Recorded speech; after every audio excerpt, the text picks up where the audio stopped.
Hello, everyone. I'm Marna. Welcome to the Marna Coleman Show. I have the lovely and beautiful and talented Cassie with me. Cassie is studying to be a genetic counselor, and I thought it would be awesome to have her with me as one of my special guests in honor of National Disability Awareness Month. So I thought I would ask her a few questions based on what I know what a genetic counselor is, because I've been there because of my Williams syndrome, and I thought in honor of National Disability Awareness Month I'd be able to interview somebody who is actually a genetic counselor. So thank you for joining us today. Yeah, absolutely. Question number one is, why do you love being a genetic counselor? Oh, that's a great question. So just to kind of clarify a little bit more what a genetic counselor does, essentially we are healthcare professionals that help individuals and families to understand the implications of genetic or inherited conditions. And that includes both kind of the health and management aspect of things, but also kind of counseling and family aspects, plugging people into resources in the community and that kind of thing as well. So it's really, what I love about it is that it's equal parts healthcare, education, and counseling. And we get to really work with individuals and families to kind of help suit their particular needs and to really give them the best care that they can and kind of help them walk them through kind of what can be a very overwhelming and confusing time of receiving a genetic diagnosis and then trying to understand what that means from the scientific level, but then also what that means to you personally in your life. So for me, I have a genetic condition called Williams syndrome. My chromosome number 7 is what is missing different particles. And when I was younger, I had to have heart surgery. I've had a lot of other health issues along the way. I've had many people come and help me. And just like Cassie, we've worked together on things that really have helped improve my life. You working with me has been amazing. Mm-hmm. And when Marna is talking about us working together, I have been working for Marna as kind of like an attendant, where basically around the house and kind of out in the world, she just needs certain supports. Like, do you want to talk a little bit about what we do together? So Cassie comes 4 or 5 times a week. We work on like cooking, going to the grocery store. She'll help me go to work if I need help getting to and from work. We'll go for walks. We'll do yoga together. We've done Tai Chi together, which is cool that she's the first friend that has done Tai Chi with me in a long time. Yeah, and you introduced me to Tai Chi. I had never done it before Marna took me, so yeah. We've both been learning a lot of new things and trying a lot of new things, which is pretty awesome. I love the fact that you're awesome and that you're bubbly and so much fun to work with. Thank you for everything that you've done. Absolutely, Marna. It has been so fun getting to know you, and Marna and I know each other through a program called LEND. Do you want to talk a little bit about LEND? LEND is where we do advocating skills. We educate ourselves on disability policy, protocol, history, the ADA. We go to Capitol Hill, which we couldn't do because of the pandemic, so we did Capitol Hill online. And Cassie and I have been teaming up together on numerous projects, where she and I've become a group, in a group together. And so when I needed help, Cassie jumped on it because she knew that I was struggling, not just with the loss of my dad, but from other aspects of issues that I've had to deal with in the past. So I'm going to ask you a couple of questions. The first question that I'm going to ask you is, how would you support a family that just found out that their son or daughter, brother, sister, the whole entire family, if they just found out that their son or daughter is disabled and has a genetic condition? How would you help support them in a way that that they can know that it's okay to be going through this? Mm-hmm. Yeah, that's a great question. Receiving a genetic diagnosis can definitely be very overwhelming, and you're going to be getting a whole lot of information very quickly, and you're going to be seeing a lot of different providers, doctors, and going to all kinds of different appointments. And you're also going to be just grappling with what exactly does this mean for my child and for my life, and that's a lot. That's a lot to handle. So take a deep breath. You're doing a good job. It is a lot, and whatever you're feeling right now, shock, guilt, grief, fear, whatever you're feeling right now is valid and it's normal. And there definitely is a grieving process when you find out that your child is going to have more complex needs than you were anticipating, and that their life might not look exactly how you thought it would. And so, take a moment and acknowledge that is okay, and that is normal to grieve that, and that is a process that you will kind of continue going through your entire life. But the fact that you are wanting to learn more and wanting to do everything that you can to support your child is great, and I'm so proud of you. You're doing a great job, and keep it up. The next thing I would say is, if you haven't already seen a genetic counselor, if that's not the person who delivered this news to you, I would definitely encourage you to see a genetic counselor, because they are going to have a lot more information than just a general physician about the genetic implications of whatever this condition is, and kind of what it means for your family as a whole, and can kind of facilitate that testing and information giving a little bit more in depth. Then I would say it can be helpful to find a group or an advocacy group where you can talk to other families who are impacted by similar conditions. And I think really kind of having that support from people who understand what you're going through can definitely be helpful. Marna, I know for Williams syndrome, there's the Williams Syndrome Foundation, is that right? There's the Williams Syndrome Foundation, and there's the Williams Syndrome Association. The association is more well known within the United States and around the world.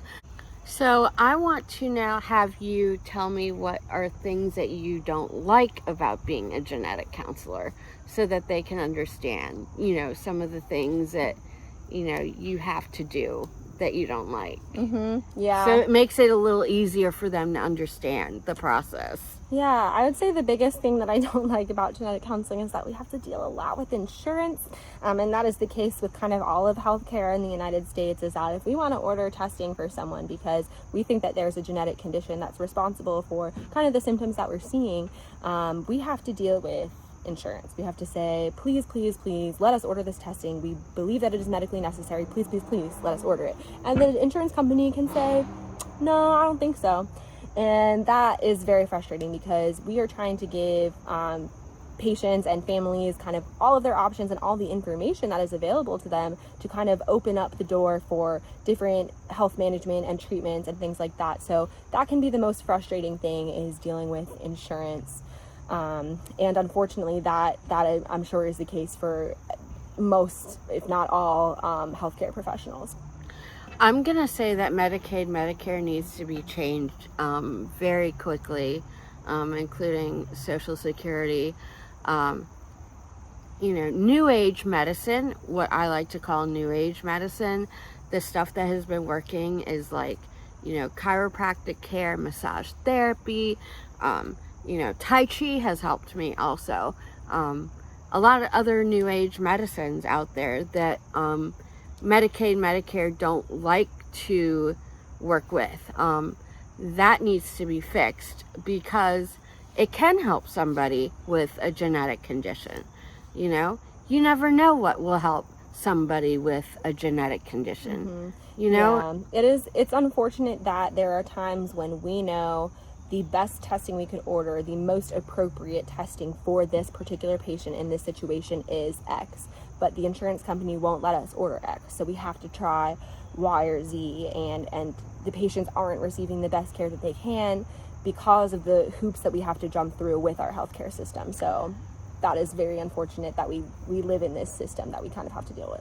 I want the government to see this and help facilitate for better care for disabled people, so that the genetic counselors can help them, be better at what they need help with. my job as a self-advocate and Cassie's job as a genetic counselor is to utilize our skills in order to, facilitate better care for the disabled community. Also to educate you on other issues. So Cassie, I have another question for you. What were you doing before genetic counseling, and how did you learn about genetic counseling? That is a good question. So I am in grad school now. I'm in my second year of grad school, and I will graduate after this year. And before grad school, I was in undergrad doing college, my bachelor's degree in biology. And I went straight from college to grad school. So I didn't really have any in between there. But before, so I only had learned about genetic counseling around my junior year of college. And prior to that, I had kind of thought my entire life that I was going to be a veterinarian. And for a number of reasons, I realized that kind of wasn't the right path for me, that wasn't the best fit for me. And that was very scary in my junior year of college to find out that the thing that I thought my entire life that I was going to do was not right for me. And I found genetic counseling kind of through just a regular genetics class that I took, because all biology majors had to take that class.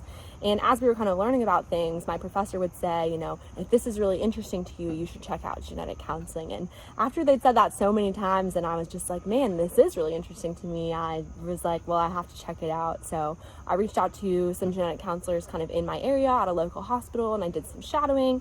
And, they really loved what they did, had great things to say about the profession and kind of the people that they worked with. And I just found it a really fascinating combination of education, healthcare, counseling, and kind of all these, things where I really love science, and I really love that aspect of it, but I also love working with people and kind of the counseling side of things. So it was just a really awesome kind of combination of things that I love that I hadn't seen in really any other field. And so that's why I decided to go into genetic counseling. For me, as a self-advocate, growing up disabled, a lot of times people choose not to say that people are hurting them or, making fun of them or bullying them or doing something that is not safe for them. Mm-hmm. What advice would you give to the parents to encourage their son or daughter to speak up when things are not right, when they feel like they have no safe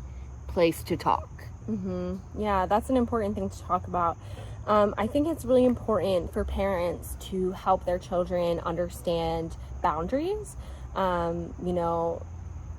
What is okay for an adult to say to you, or how can an adult interact with you? Is it okay for someone to touch your shoulder? Maybe. Is it okay for someone to touch you somewhere else? No. It's important to really, really set a child up to understand that they have autonomy over their bodies and their selves as a whole, and they get to decide what is okay for them, and set those boundaries, and people have to respect and follow those boundaries. And then for parents to tell their children, if someone makes you uncomfortable or does not follow those boundaries, please come to me. Please come to me or to another adult that you trust, to a school counselor or a teacher or anyone that you trust, and let them know. And I think that, this goes for all parents and all children, not just children with disabilities, but especially children with disabilities, because we know that they are disproportionately targeted as victims of abuse. Speaking of the abuse, I've been targeted when I was younger. My mom had to come to schools numerous times to talk to, people. And the fact that I got kicked out of school because of that was not fair. But by me becoming a self-advocate for myself, I can now say, I can come to Cassie, I could come to my mom, I could come to whoever I need to come to and say, look, something is not right, I'm not happy with it. And I show Cassie, or I show my mom, or I show my aunt, or I show whoever's with me that I feel safe and comfortable with, mm-hmm. what is going on, why it's not safe. And, if they have to jump in, I allow her. Like, if Cassie were to jump in, I would allow her to. I've known her for 2 years. I know that she wants what's best for me. My mom, she would have to jump in, Other people that I've known for 2 years, 3 years or more, they would have to jump in, because it's the right thing to do. And, sometimes I don't know if you've noticed some of the time that some parents just blow it off, and that's not safe, because your son or your daughter is coming to you because you are their responsibility and they need your help. And if you're not doing it, they're going to do something. And in the end, it's not going to be good. Because let me tell you what happened to me. I was bullied for a long time. There were times when I felt I could have taken my life because of it, and for me to remind myself that people that love me, that's what saved my life. And for me to go to the people and say, I need help, that's something that should automatically, hands down, be the number one thing that you stop and do. Because, being disabled is difficult. I'm not going to lie about it. People think that it's much easier for me. There are things that I haven't even showed you that I have to deal with on a daily basis. The wake up process takes me almost 2 hours just to get up, and to, get myself together and, figure out what I need to do for the morning before I go to work, or, to get up and, figure out what I'm going to do that day, or what needs to be done and addressed, and for me to hear from other parents that they're ignoring their son or daughters when they know that something bad is going on. They need to step up to the plate. And, things would be better if parents just stopped and listened to what their kids are saying, period, the end, If someone comes to you, believe them. That's the biggest thing. Listen to them, believe them, and then say, what can I do? A lot of times parents just blow it off because they think it's just a small, minute thing. And that can be dangerous. Trust me, I know that it can be dangerous. And sometimes if someone comes to you and then you don't do anything about it and you just kind of ignore it, they might not ever come to someone ever again, because they might think, well, no one's going to care, no one's going to help me. So if someone comes to you with something important like this, listen and believe them and show them that you care and that you support them, because that will encourage them to continue, trying to get help. I wanted to share with you some stuff that, I feel is worrisome within the disability community that has not been addressed yet. And that is, the abuse and the bullying between the caretakers and or the teachers at schools. What advice would you give to somebody, that's a parent that is going through that and you don't know what to do? I know for me, if I had to go through that all over again, I would definitely bring a recorder so that you can record what's going on. I would bring a video, a way to videotape it. There are small little really tiny devices that you could get now that you could fit in the backpacks, or you could fit in anywhere, so that when it does happen you can be notified about it. And what other things do you know about that are out there that can be helpful to keep disabled people safe from people that are abusing them, such as the teachers and the nurses and doctors? What would you like to share? Yeah, I would say if those things are going on, make it known, report it. If you, report it to, the school board or whatever, but also to the police, because that is, if you're abusing a child, that's a crime. So absolutely report it and make it known. Get a lawyer if necessary, but these things unfortunately are extremely prevalent, and it's really awful that people out there are taking advantage of, children who need their help. And so, I don't know how to solve these things systemically and long term. I think we need a lot more education and a lot more training for professionals. But I would say for you and your child, do whatever you have to protect them, and stop at like go to whatever lengths it takes to make the situation known. Take it to, you know, a journalist or to the media if you need. If the police are not solving this problem, which, let's face it, they're not really often great at that, make a stink, make a fuss, make it known, because that's actually a good way to get things done.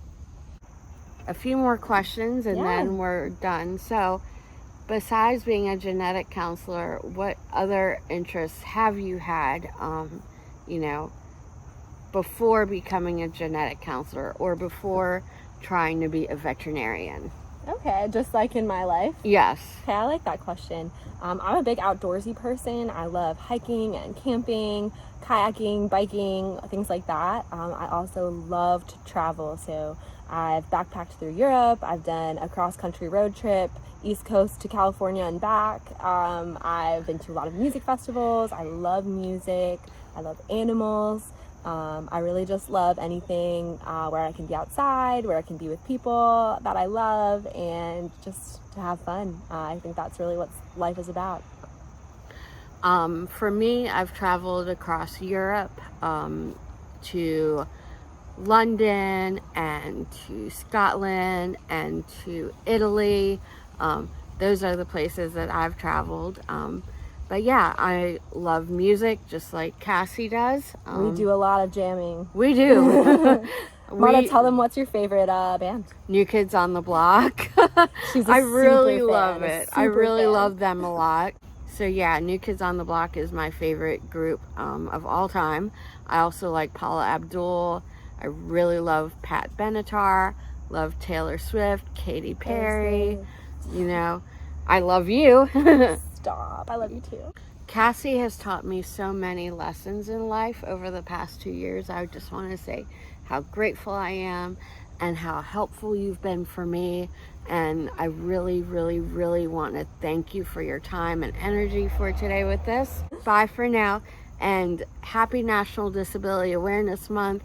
I hope this has been helpful for you. Thank you, Marna, for having me. This was really awesome, and I hope people got something out of it. I appreciate you coming on my program today. This has been an awesome situation. I appreciate you. And thank you so much. Aww. Love you, Marn. Love you a lot. Thank you. Thank you. All right, bye, everyone. Bye.